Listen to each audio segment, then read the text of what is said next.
Salut et bienvenue dans cette vidéo.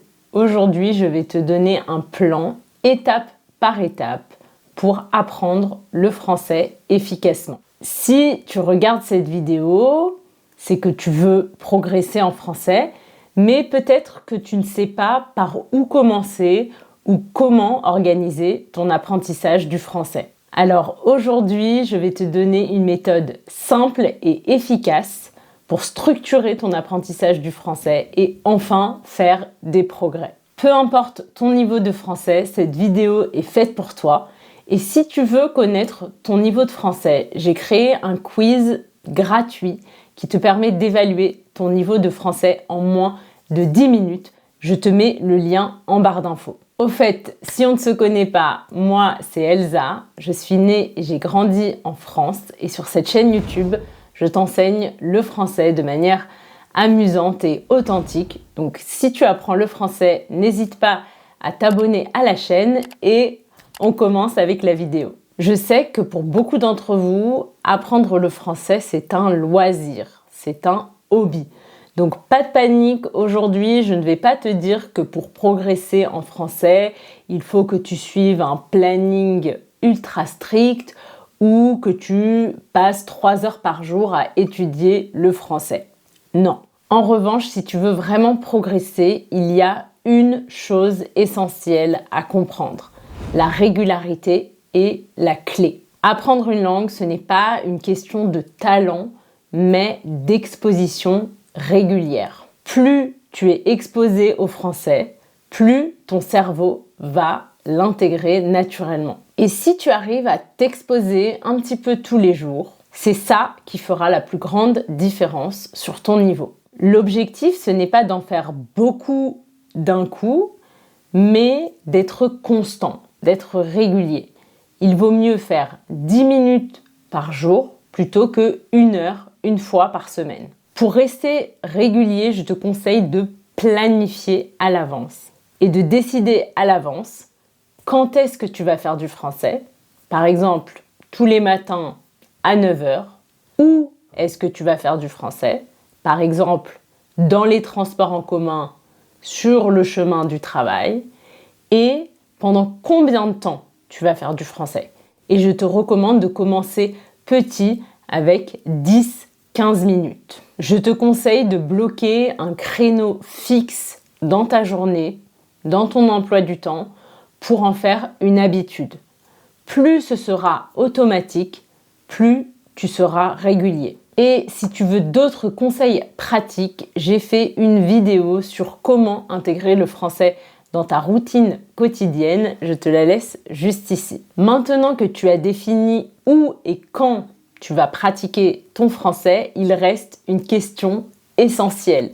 Que vas-tu faire pendant ton temps de pratique? La réponse dépend bien sûr de ton niveau, mais il y a une idée très importante à retenir. Jusqu'à un niveau intermédiaire, voire avancé, la compréhension doit être ta priorité. Pourquoi? Parce que c'est en écoutant et en lisant régulièrement que tu vas assimiler la langue, que tu vas acquérir la langue de manière naturelle et intuitive sans avoir à mémoriser des listes interminables de vocabulaire. Pour progresser efficacement, il est important de s'exposer un maximum à du français, mais attention, pas n'importe comment. L'idéal, c'est de consommer du contenu qui est un peu au-dessus de ton niveau actuel. Si c'est trop facile, tu vas t'ennuyer et tu ne vas pas progresser. Si c'est trop difficile, tu vas te sentir frustré et tu vas te décourager. Il faut donc que tu trouves du contenu juste au-dessus de ton niveau actuel, suffisamment challengeant pour te permettre d'apprendre de nouvelles choses, mais pas trop difficile pour éviter la frustration. Et ce contenu va être compréhensible grâce au contexte, grâce aux images, grâce au son, grâce au ton de la voix, aux gestes, à l'intonation. Tu vas arriver à deviner le sens de ce que tu lis et de ce que tu entends. C'est ce qu'on appelle en fait de l'input compréhensible ou en anglais comprehensible input. Il est également très important que le contenu que tu consommes soit intéressant pour toi. Plus tu apprécies ce que tu écoutes et lis, plus ton cerveau sera réceptif aux informations et mémorisera facilement. Notre cerveau filtre naturellement les informations qu'il juge inutiles ou ennuyeuses. Donc si le contenu que tu regardes ne t'intéresse pas, tu vas mémoriser beaucoup plus lentement. Alors que si le contenu te passionne, tu vas mémoriser sans effort et plus rapidement. Par exemple, si tu adores la cuisine, regarde des vidéos de recettes en français. Ou si tu aimes le sport, lis des articles ou regarde des interviews de sportifs francophones. L'important, c'est de lier ton apprentissage à tes centres d'intérêt. Pour résumer jusqu'ici, il faut donc que tu pratiques le français régulièrement et que tu consommes du contenu juste au-dessus de ton niveau actuel en rapport avec tes centres d'intérêt. Et une astuce pour progresser encore plus vite. Lis et écoute en même temps. Cherche des contenus qui offrent également une transcription écrite, comme par exemple une vidéo avec des sous-titres ou un podcast avec une transcription. Et lis le texte pendant que tu écoutes l'audio. C'est une combinaison magique pour mémoriser le vocabulaire, intégrer les structures de phrases et développer un sens pour ce qui sonne naturel en français. La question qui se pose maintenant, c'est où trouver du contenu au bon niveau pour toi, juste au-dessus de ton niveau actuel. Et selon moi, YouTube est une ressource incroyable. Sur YouTube, tu pourras trouver des vidéos sur une multitude de sujets et le gros avantage de la vidéo, c'est que ça allie le son et l'image, ce qui facilite la compréhension. De plus, de nombreuses vidéos sont accompagnées de sous-titres, ce qui est très utile pour les apprenants pour pouvoir lire et écouter en même temps. Quand tu débutes et jusqu'à un niveau intermédiaire, je te recommande de prioriser des contenus destinés aux apprenants. Je te conseille de regarder des vidéos qui ont été conçues spécialement pour les apprenants du français, comme les vidéos sur ma chaîne YouTube. Dans ces vidéos, je parle plus lentement, j'articule plus clairement et j'intègre également des éléments à la vidéo pour t'aider à mieux comprendre. Et bonne nouvelle, je ne suis pas la seule à faire ça.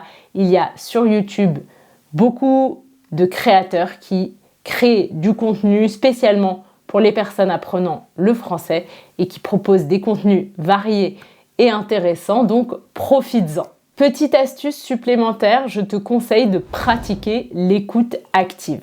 Écouter le français de manière passive dans les transports ou en faisant le ménage est une bonne habitude à prendre, mais si tu veux progresser plus rapidement et vraiment améliorer ta compréhension, il est essentiel selon moi d'intégrer des sessions d'écoute active pendant lesquelles tu vas écouter plus activement le contenu, tu vas vraiment te concentrer sur ce que tu entends, tu vas peut-être lire la transcription de la vidéo ou du podcast, tu vas prendre le temps d'étudier certaines structures de phrases et de chercher certains mots de vocabulaire.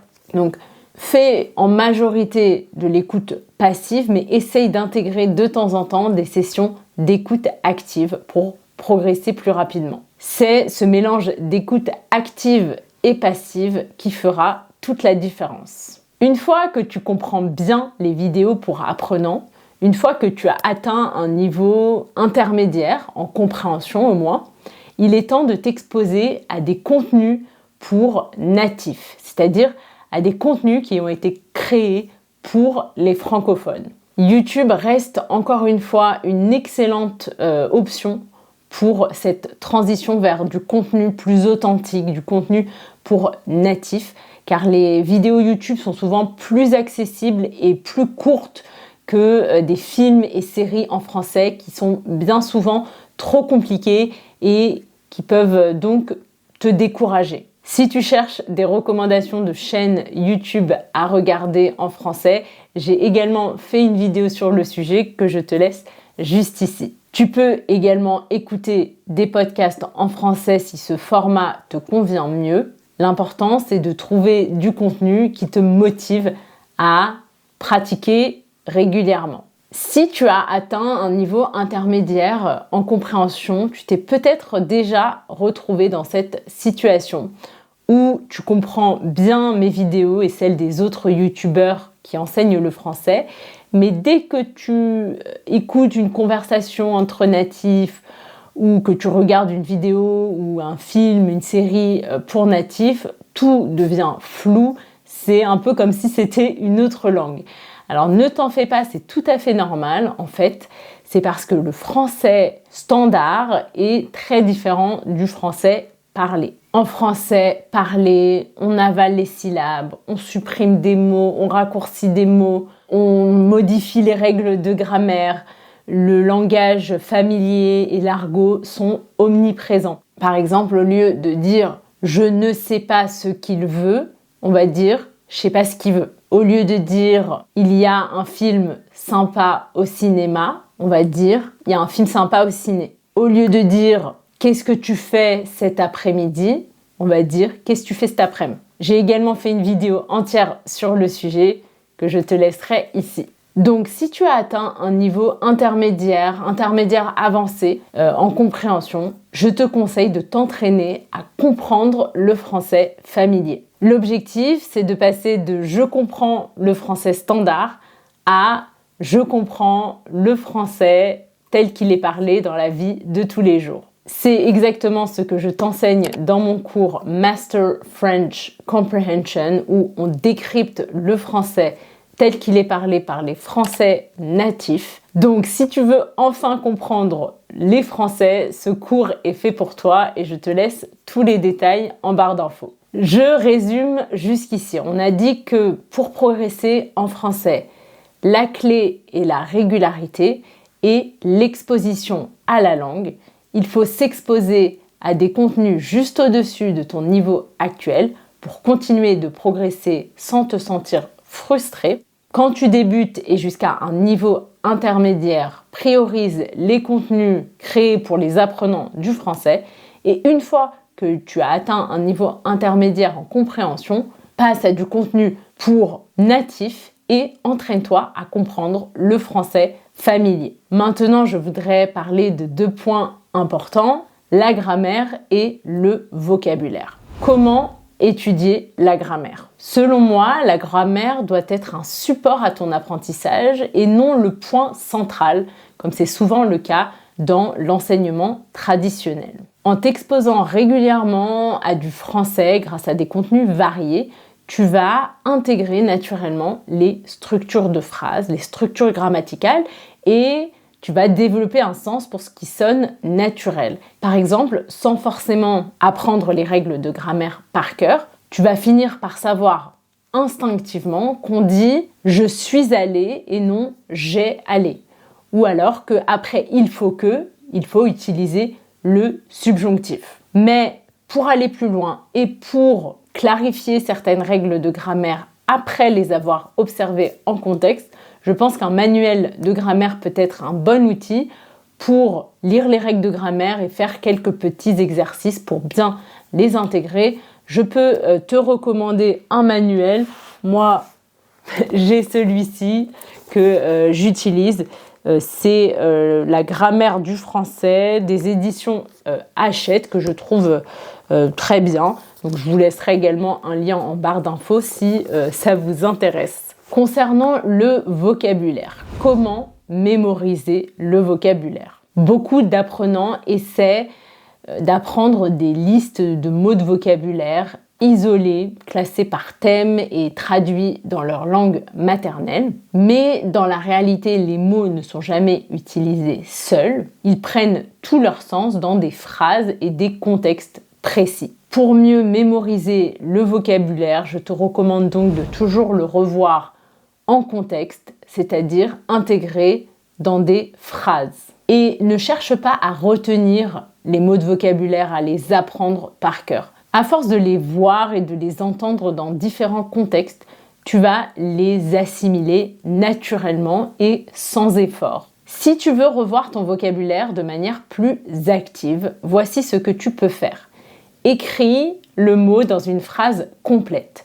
L'écriture aide à la mémorisation. Note-le dans un carnet ou dans une application, mais au lieu d'écrire le mot seul, utilise-le dans une phrase qui a du sens pour toi. Tu peux utiliser des applications comme Quizlet ou Anki qui te permettent de revoir le vocabulaire en utilisant la méthode de la répétition espacée, une méthode qui permet de revoir les mots à intervalles réguliers pour mieux les ancrer dans ta mémoire. Et là aussi, privilégie les phrases complètes plutôt que les mots isolés. Et encore une fois, ne perds pas ton temps à essayer d'apprendre ces phrases ou ces mots par cœur. Si tu es exposé au français régulièrement, les mots finiront par s'imprimer naturellement dans ta mémoire sans que tu aies besoin de faire des efforts inutiles. On a beaucoup parlé dans cette vidéo de la compréhension qui doit être ta priorité jusqu'à avoir atteint un niveau intermédiaire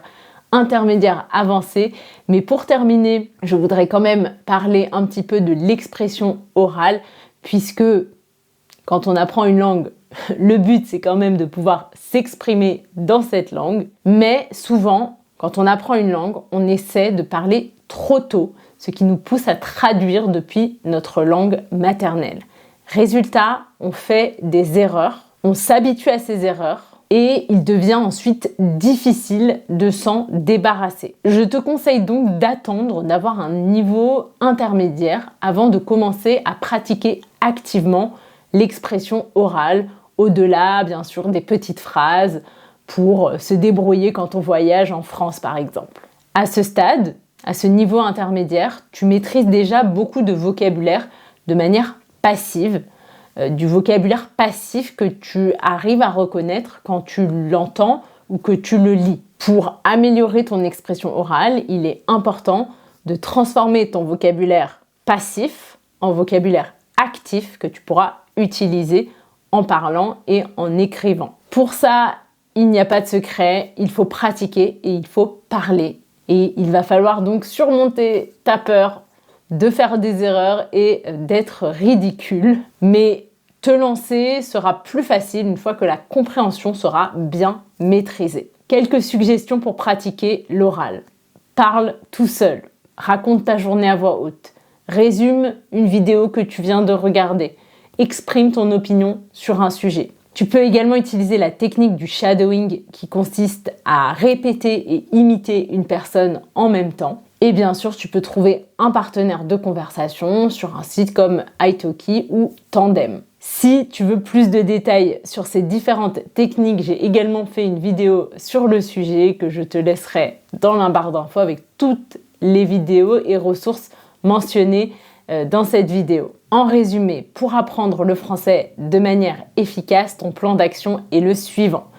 Planifie ton apprentissage, décide à l'avance où, quand et pendant combien de temps tu vas pratiquer ton français et essaie de le faire tous les jours. La régularité est essentielle pour progresser. Privilégie la compréhension en choisissant du contenu adapté à ton niveau, ni trop facile, ni trop difficile, et intègre progressivement la pratique de l'oral une fois que tu as atteint un niveau intermédiaire. Raconte-moi dans les commentaires où tu en es dans ton apprentissage du français et si tu as d'autres astuces à partager. Je te rappelle également que j'ai créé un quiz gratuit pour te permettre d'évaluer ton niveau de français en moins de 10 minutes. Tu peux le faire en cliquant ici et je te dis à très vite pour une prochaine vidéo. Et en attendant, bonne chance avec ton apprentissage du français. À bientôt!